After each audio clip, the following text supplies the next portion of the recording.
Добър ден, скъпи приятели и роднини, от името на Борис и неговата съпруга Денка, също така от името на неговата дъщеря Славка и зетя Милко.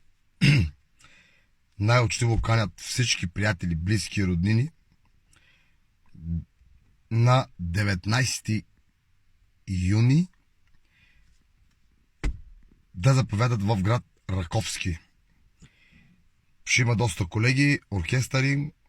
Аз съм там младен певец, разбира се. Ще се погрижа да ви направя най-доброто от мене. Град Ловеч. За град Раковски. Айде бе, Борисе! Динар да марумие.